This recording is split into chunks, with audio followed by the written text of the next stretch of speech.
नमस्कार, the cricket war देख रहे हैं आप और मैं हूं आपके साथ ऋतु सिंह और मेरे साथ है मेरे सहयोगी क्रिकेट एक्सपर्ट दिलीप कापसे जी। तो क्रिकेट के महाकुंभ यानी कि वनडे वर्ल्ड कप 2023 में एक बार फिर से शानदार मुकाबले देखने को मिल रहे हैं। क्रिकेट के इस महायुद्ध में महारथियों के बीच घमासान भी हो रहा है। विश्व की 10 टॉप टीमें वर्ल्ड चैंपियन बनने के लिए आपस में भिड़ रही हैं, लेकिन वर्ल्ड कप में जीत उसी की होगी जिसकी बल्लेबाजी में दम और गेंदबाजी में धार होगी। तो चलिए शुरू करते हैं अपना खास सेगमेंट द क्रिकेट वॉर।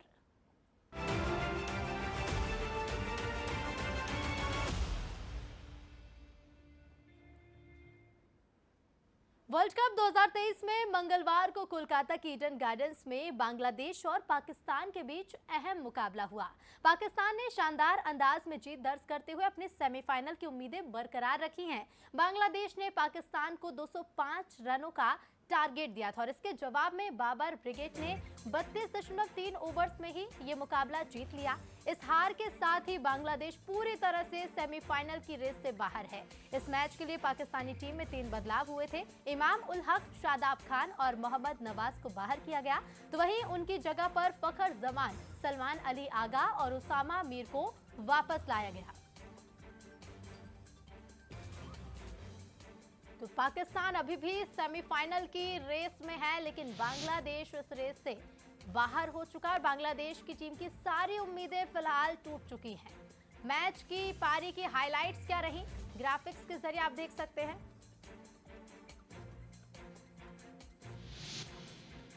तो चलिए अब आपको बताते हैं कि कल के मैच की पारी की हाइलाइट्स क्या रही है। सीधे ग्राफिक्स के जरिए आपको बताते हैं। देखिए, बांग्लादेश की और पाकिस्तान की टीम के बीच में मुकाबला हुआ। बांग्ला टीम के लिए महमूदुल्लाह ने सबसे ज्यादा 56 रन बांग्ला की टीम के लिए बनाए। इसके बाद और क्या कुछ खास रहा कल के मैच में वो भी जानते हैं। ग्राफिक्स के जरिए आप स्क्रीन पर देखिए, लिटन दास ने 45 और कप्तान शाकिब ने कल 43 रनों की पारी खेली। साथ ही देखिए, कल का मुकाबला बेहद खास था क्योंकि बांग्लादेश ने जिस तरह से बैटिंग की, हालांकि ज्यादा रन टीम नहीं बना सकी। पाकिस्तान के लिए शाहीन अफरीदी और मोहम्मद वसीम ने 3-3 विकेट लिए, जो कहीं ना कहीं मैच विनिंग भी साबित हुए, यानी कि पाकिस्तानी टीम को इसका फायदा भी मिलता मैच में नजर आया है। बांग्लादेश और पाकिस्तान के मुकाबले में देखिए, हारिस रऊफ ने भी 2 अहम विकेट हासिल किए, तो कुछ अच्छे पॉइंट्स रहे दोनों टीमों की ओर से और नतीजा तो जो था वो पाकिस्तानी टीम की ओर गया और पाकिस्तान टीम ने शानदार जीत, लगभग 7 विकेट से जीत दर्ज की। ओपनर फखर जमान ने 74 गेंदों पर 81 रनों की शानदार ये पारी बहुत भी इंपॉर्टेंट खेली। नॉक था फखर जमान का ऋतु, क्योंकि इमाम की जगह इन्हें लाया गया था, पहले टीम से ड्रॉप किया गया था, फिर ये आया और उन्होंने एक कमबैक नॉक खेली है। एक अमेजिंग नॉक था, 7 छक्के और 3 चौके भी इन्होंने जमाया और एक तरह से डोमिनेट किया है पूरे उन्होंने बांग्लादेशी बॉलर्स को और कहीं से मैच में वापस आने का मौका नहीं दिया। जी बिल्कुल, और साथ ही देखिए, अब्दुल्ला शफीक ने 69 गेंदों पर 68 रनों की इनिंग भी खेली। इसके बारे में दोनों का शफीक और जमान ने जिस तरह से ओपनिंग सेट किया, दोनों पेयर ने जिस तरह से सेट किया ओपनिंग पार्टनरशिप, उससे जो है पाकिस्तान का ये रन चेस बहुत आसान हो गया। पहले से ही जैसे 128 रनों की ये साझेदारी थी और दोनों की साझेदारी ने तय कर दिया था कि जो है बांग्लादेश जो है अब वो मैच में वापस नहीं आएगा। हालांकि 3 विकेट फिर भी गए पाकिस्तानी इनिंग के। मैं समझता हूं कि उसमें बाबर आजम जो है वो चाहते तो थोड़ा लंबा अपनी इनिंग को ले जा सकते थे, ये बड़ी जीत हो सकती थी। मेहदी हसन जो कि कल उन्होंने रन्स भी अच्छे किए और कोशिश की कि पाकिस्तानी बल्लेबाजी को परेशान किया जाए, लेकिन बहुत कुछ इस मैच में रह नहीं गया था क्योंकि बल्लेबाज नाकाम रहे थे एक बड़ा स्कोर लगाने में। हम बांग्लादेश की अगर बैटिंग की बात करते हैं, जैसे मुकाबला शुरू हुआ बांग्लादेश ने भी कुछ खास परफॉर्मेंस नहीं किया, रन भी बहुत ज्यादा नहीं बने, लगभग 200 के आसपास ही रन थे। और इसी ये भी कह सकते हैं कि पाकिस्तान के लिए ये भी आसान हो गया कि रन भी ज्यादा नहीं है और खासकर एक कह सकते हैं कि एक बढ़त बनाने की कोशिश पहले से ही हो गई। हाँ बिल्कुल, बांग्लादेशी इनिंग को हम देखें तो छिटपुट रन्स उनकी टीम की तरफ से आए। शाकिब जिस तरह से खेल रहे थे तो ऐसा लग रहा था कि एक समय ये टीम जो है आराम से 250 प्लस या 280 के बीच जा सकती है। जब उन्होंने 35वें या 36वें ओवर में अटैक करना शुरू किया, 12 रन एक ओवर में और अगले ओवर में 10 रन किए थे, तो शाकिब का आउट होना जो है वो परेशानी का सबब बना बांग्लादेश के लिए। और जो इनिंग आगे बढ़ सकती थी, बड़ा स्कोर, वो उसमें मुश्किलात आए। महमूदुल्लाह भी फिर आउट हो गए। वो महमूदुल्लाह के साथ एक प्रॉब्लम यह है कि वो रन हमेशा कर रहे हैं, लेकिन उसे एक बड़े स्कोर में तब्दील नहीं कर पा रहे हैं। तो इस वजह से बांग्लादेश को यहाँ पे थोड़ा चैलेंजेस झेलने पड़े और जो स्कोर होना चाहिए था वो नहीं हो पाया। 204 रन का स्कोर पुणे की पिच पे बहुत छोटा स्कोर था, कोलकाता की पिच। लेकिन अगर हम ओवरऑल देखिए मुकाबले की बात करते हैं, पाकिस्तान के पक्ष में कल का मुकाबला रहा है, पाकिस्तान के लिए राहें कितनी आसान हो गई सेमीफाइनल में पहुंचने के लिए? राहें आसान नहीं है। मैंने जैसे कल भी कहा था कि एक छोटा सा विंडो है पाकिस्तान के पास, उस विंडो से उसे अब कैसे निकलना है वो कुछ चीज़ों पे निर्भर है। पहला तो ये सभी मैचेस जो है बड़े अंतर से जीते, जैसे कल 7 विकेट से एक बड़ी जीत दर्ज की है। जो बाकी बचे दोनों मैचेस है वो भी पाकिस्तान को बड़े अंतर से जीतना पड़ेगा, और तब जाकर जो इफ्स एंड बट्स पे डिपेंड रहेगी सारी चीज़ें कि अगली टीम कैसा खेलती है। इसमें है कि बाकी टीमें अपने मैचेस हारे, और भी बहुत सारे इसमें टेक्निकी लेकिन उम्मीदें तो बनी रहेंगी दिलीप जी। उम्मीदें हैं, बहुत छोटी सी उम्मीद है कि वो कोई चमत्कार हो जाए तो पाकिस्तान आगे जा सकता है। क्या चमत्कार दिखाती है पाकिस्तानी टीम, ये तो देखना होगा। चलिए अब आज के मुकाबले की बात कर लेते हैं। तो वर्ल्ड कप 2023 में आज बारी है टॉप 3 में मौजूद दो मजबूत टीमों के बीच एक जबरदस्त मुकाबले की। साउथ अफ्रीका एक बेहद रोमांचक और दबाव से भरपूर मैच में पाकिस्तान को हरा कर आ रही है, तो वहीं न्यूजीलैंड की टीम ऑस्ट्रेलिया के खिलाफ 5 रन से हार झेल कर आ रही है। सेमीफाइनल का टिकट कटा चुकी दोनों टीमों के बीच पुणे में होने वाला मैच देखने लायक होगा। जिमी नीशम के आने से जहां कीवी टीम के लोअर ऑर्डर को मजबूती मिली है, तो वहीं ग्लेन फिलिप्स की फिरकी से टीम को फायदा मिल रहा है। साउथ अफ्रीका के लिए कप्तान टेम्बा बवुमा और डेविड मिलर की फॉर्म परेशानी बनी हुई है। टीम में रबाडा की एंट्री से बॉलिंग और भी धारदार नजर आ रही। तो आज साउथ अफ्रीका और न्यूजीलैंड की टीम के बीच में मुकाबला होने वाला है। ये मुकाबला होगा पुणे के स्टेडियम में। हालांकि ये जो स्टेडियम है बॉलिंग के लिए खास माना जाता है, तो क्या कुछ इस मुकाबले में हो सकता है, क्या कुछ पॉसिबिलिटीज बन रही हैं, ये भी हम समझने की कोशिश करेंगे।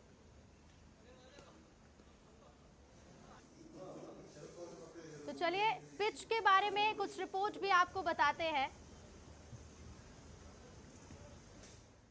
तो देखिए ग्लेन फिलिप्स की फिरकी से टीम को फायदा तो मिल रहा है, और साउथ अफ्रीका की बात करें तो कप्तान टेम्बा बवुमा और डेविड मिलर की फॉर्म परेशानी फिलहाल बनी हुई है। लेकिन आज के मुकाबले में साउथ अफ्रीका की टीम कितना अच्छा परफॉर्म कर पाती है, पहले पाकिस्तान को हरा के टीम आ रही है आज के मुकाबले में। अफ्रीका की जो लास्ट विन थी तो वहाँ पे हम बात करना चाहेंगे कि वो विन जो है बहुत कंफर्टेबल विन नहीं थी, बहुत कमांडिंग विन नहीं थी। वो ये नहीं कहा जा सकता कि साउथ अफ्रीका जो है बहुत ही अच्छी पोजीशन से वहाँ पे आई थी, क्योंकि वहाँ पर जो है जिस तरह से पारी लड़खड़ाई साउथ अफ्रीका की, और एक बार फिर वो चौकस होते होते बचे, लक्ष्य का पीछा करते करते 1 विकेट की जीत थी। वहाँ पे मैच किधर भी जा सकता था। जो 1 विकेट की विन थी वो किधर भी हो सकता था, और जिस तरह से प्रॉब्लम क्रिएट हुई उनके रनचेज में एक बार फिर हमने देखा, तो वो परेशानी का सबब बनी हुई है। साउथ अफ्रीका जो है टारगेट सेट करते हुए दुनिया की सबसे बेहतरीन टीम्स में से है। वो बड़ा स्कोर करती है, बोर्ड पे रन टांग देती है, लेकिन जब चेस करने की बारी आती है तो हमेशा उलझ जाती है। परेशानी का सबब हमने पिछले मैच में भी देखा पाकिस्तान के खिलाफ। और न्यूजीलैंड की यहाँ पे मैं बात करूँगा। न्यूजीलैंड जो है वो जिस तरह की रन चेज उन्होंने की, वो 5 रनों से हारी। आप जब इतना बड़ा स्कोर का 350 के ऊपर का स्कोर आप जब चेस करने जाते हो और आप 5 रन से हारते हो, तो वो बहुत मायने रखता है, आपकी बैटिंग की काबिलियत दिखाता है। बिल्कुल काबिलियत दिखाता है, क्योंकि 5 रन की हार आसान नहीं होती दिलीप जी। चलिए इसको हम और भी समझने की कोशिश करेंगे और साथ ही पिच के बारे में भी जानेंगे, लेकिन सबसे पहले अपने दर्शकों को बता देते कि प्लेइंग 11 में कौन कौन शामिल होंगे। तो देखिए ये देख सकते हैं आप न्यूजीलैंड की प्लेइंग 11 कप्तान है, Devon Conway, will young, Rachin Ravindra, superior जो अभी के सबसे बेहतरीन बैट्समैन है, न्यूजीलैंड के रन्स कर रहे हैं लगातार न्यूजीलैंड के लिए, और काफ़ी इम्पैक्टफुल रहे पूरे वर्ल्ड में, इनकी बात की जा रही है इस वर्ल्ड कप के दौरान। डेरिल मिचेल है, आक्रामक खेलते हैं और मिडिल ऑर्डर का दारोमदार इनके ऊपर होता है। ट्रेंट बोल्ट गेंदबाजी की कमान संभालते हैं। ग्लेन फिलिप्स के आने से काफ़ी मजबूती न्यूजीलैंड की बॉलिंग अटैक को मिला है, एक वैरायटी आई है। जिमी नीशम लोअर ऑर्डर में टीम की कमान संभालते हैं, और एक उम्मीद रहती है नीशम जब तक विकेट पे रहते हैं। मिचेल सेंटनर स्पिन का दारोमदार है और स्ट्राइक करने के लिए जाने जाते हैं। मैट हेनरी शुरुआती झटके देने के लिए जाने जाते हैं और कमाल की गेंदबाजी वर्ल्ड कप में कर रहे हैं, लेकिन फिर भी अभी जितनी इनकी काबिलियत है उससे बेहतर इन्हें करना होगा। लॉकी फर्ग्यूसन अपनी रफ्तार से हमेशा हैरान करते हैं बल्लेबाजों को, और न्यूजीलैंड की मुख्य ताकत है, एक अहम अस्त्र है विरोधी टीमों के लिए। तो एक अच्छी टीम है न्यूजीलैंड की, बहुत बढ़िया खेल भी रही है इस वर्ल्ड कप में, और मुझे लगता है कि इस मैच के लिए जब सामने आएंगे तो ये पूरी परफॉर्मेंस के साथ आएंगे। पिछले मैच की जो हार है उसको बहुत ज़्यादा उससे परेशान नहीं होंगे। वो एक अच्छी रन चेज थी, भले 5 रनों की हार रही थी। बिल्कुल दिलीप जी, हमने न्यूजीलैंड की प्लेइंग 11 तो देख लिया, तो चलिए आप साउथ अफ्रीका की प्लेइंग 11 पर भी नजर डालिए। टेम्पा बाउमा कप्तान है। बाउमा की कप्तानी पे बहुत बात हो रही है, खासकर उनका एक्साइटमेंट जो हमें विकेट ग्राउंड में दिख रहा है मैचेस के बाद। खासकर पाकिस्तान के खिलाफ जब टीम ने 1 विकेट से विन की, उनका जो एक्साइटमेंट था वो काफ़ी वायरल हुआ वीडियो पे। क्विंटन डिकॉक बैटिंग जिस तरह से कर रहे हैं इस वर्ल्ड कप में, आउटस्टैंडिंग फॉर्म है डिकॉक का, और अपने नाम के अनुसार जिस तरह का उनका बड़ा नाम है उस नाम को चरितार्थ कर रहे हैं, और संभाले हुए कंधों पे अफ्रीकी बल्लेबाजी। वेंडर डुसेन अगेन एक मिडिल ऑर्डर के तगड़े बल्लेबाज है, और बहुत स्ट्रॉन्ग जो बल्लेबाजी साउथ अफ्रीका की इस वर्ल्ड कप में, उसमें डुसेन एक बहुत इंपॉर्टेंट कड़ी है। एडन मार्करम शुरुआती कुछ मैचेस में बहुत कमाल की इनिंग खेली थी, अटैकिंग थे, बीच में कुछ मिला जुला सा रहा इनकी बल्लेबाजी, लेकिन फिर भी एक बहुत अटैकिंग बल्लेबाज है, और जिस दिन ये चलते हैं तो विरोधी गेंदबाजों की बखिया उधेड़ देते हैं। हेनरिक क्लासेन एक ऐसा नाम है जिसकी इस वर्ल्ड कप में लगातार बात हो रही है, और जिस तरह से खेल रहे हैं एकदम बेखौफ, और लगातार बड़े शॉट्स कर रहे हैं, बड़े छक्के लगा रहे हैं, तो क्लासेन की बल्लेबाजी चर्चा का विषय इस पूरे वर्ल्ड कप में बनी हुई है। डेविड मिलर की द किलर मिलर सभी जानते हैं, जिस दिन इनका दिन होता है अपनी बल्लेबाजी से ये विरोधी खेमे में जिस तरह की मारकाट मचाते हैं, गेंदबाजों को धोते हैं, वो सभी को पता है, बहुत ही डेंजरस ये बल्लेबाज। बिल्कुल, साथ ही दिलीप जी ये भी बात कर लेते हैं, हम देखिए प्लेइंग 11 की तो लगातार बात कर रहे हैं, नाम भी दिखा रहे हैं जो आज शामिल होने वाले प्लेइंग 11 में, लेकिन पिच रिपोर्ट जाना भी बेहद जरूरी है, क्योंकि पुणे की पिच भी बेहद खास है। तो चलिए अब क्रिकेट वॉर में बारी है पिच रिपोर्ट की। पुणे की पिच रिपोर्ट क्या होगी वो भी आपको बताएंगे। दिलीप जी, जिस तरह से हम देखिए पुणे की पिच की बात करते हैं, पुणे के स्टेडियम की बात करते हैं, खासकर गेंदबाजी के लिए जाना जाता है, दोनों टीमों के हिसाब से अगर हम देखें किस टीम को ज्यादा फायदा मिल सकता है, अगर हम बॉलर के हिसाब से देखते हैं तो? देखिए पुणे की पिच पे बाउंस है, रन्स यहाँ पे बहुत ज्यादा होते हैं। जब भी यहाँ शॉर्टर फॉर्मेट के मैच होते हैं, T20 होते हैं, खासकर IPL होते हैं, तो रन्स बोर्ड पर बहुत ज्यादा लग जाते हैं। लेकिन समय के साथ ये जो पिच है वो स्लो होता है, तो यहाँ पर जो स्पिनर्स है उनके लिए भी आगे के मैचेस में जो होता है, जैसे मैच आगे बढ़ता है, स्पिनर्स के लिए भी यहाँ पे माहौल बन जाता है कि वो गेंद टर्न करा सके, बल्लेबाज को फंसा सके, परेशान कर सके। जैसे आप ग्राफिक्स के जरिए देख सकते हैं, पुणे में जो टीम टॉस जीतेगी वो पहले गेंदबाजी करेगी, उसका बिल्कुल हाँ, क्योंकि विकेट जो है उसमें बाउंस होता है, बॉलर्स के पास अच्छा खासा चांसेस होते हैं, तेज गेंदबाजों को शुरुआत में मदद मिलती है। यहाँ पे अगर शुरुआत में तेज गेंदबाज विकेट ले लेते हैं तो फिर क्या होता है, सामने वाली टीम पे दबाव बनाने का एक अच्छा मौका होता है। तो एक अच्छी पिच है, लेकिन इसका मतलब ये नहीं कि यहाँ बैटर्स के करने के लिए कुछ नहीं, क्योंकि जब बाउंस आपके पास होता है तो बैटर्स के लिए बहुत आसान होता है करना, हाँ शॉट्स करना। गेंद आपकी जो है बल्ले पे आती है, रफ्तार से आती है, अटैक करने में भी आसानी होती है, रन्स करने में भी आसानी होती है, और नई गेंद से बैट्समैन को खेलने में थोड़ी परेशानी होती है। जैसे कि हमने कहा शुरुआत में कि शुरुआत में नई गेंद से खेलने में बैट्समैन को परेशानी हो सकती है, और शुरुआती झटके अगर टीम को लग जाते हैं तो उससे उबरने में भी टाइम लगता है। बिल्कुल।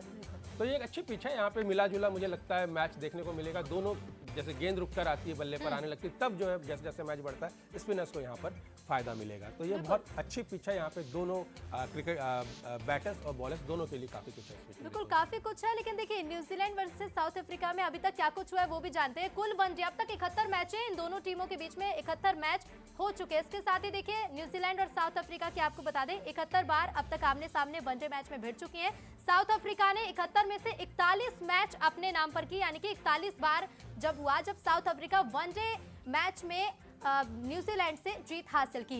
बात न्यूजीलैंड की टीम की करते हैं कि न्यूजीलैंड ने कितने मैच जीते, तो देखिए 71 मैच कुल हो चुके हैं, 41 मैच जो है वो साउथ अफ्रीका की टीम ने जीते। तो वहीं न्यूजीलैंड ने अब तक इस मुकाबले में वनडे मुकाबले में 25 मैच अपने नाम किए। तो दिलीप जी, जो आंकड़ा कहता है, जो नंबर्स हम देख रहे हैं कि नो रिजल्ट्स भी 5 मैच रहे, लेकिन अब तक साउथ अफ्रीका का स्कोर न्यूजीलैंड के मुकाबले अच्छा रहा है।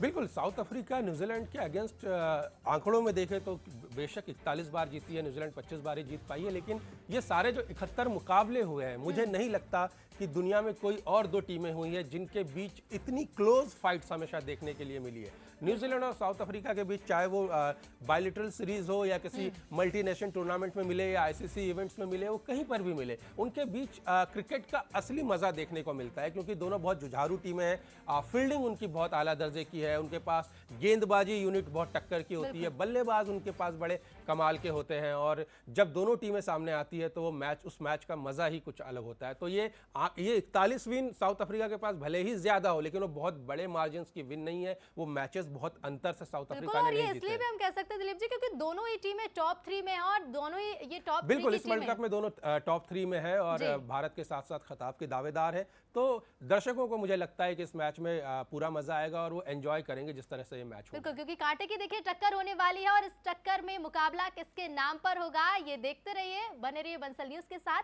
फिलहाल वक्त एक छोटे से ब्रेक का।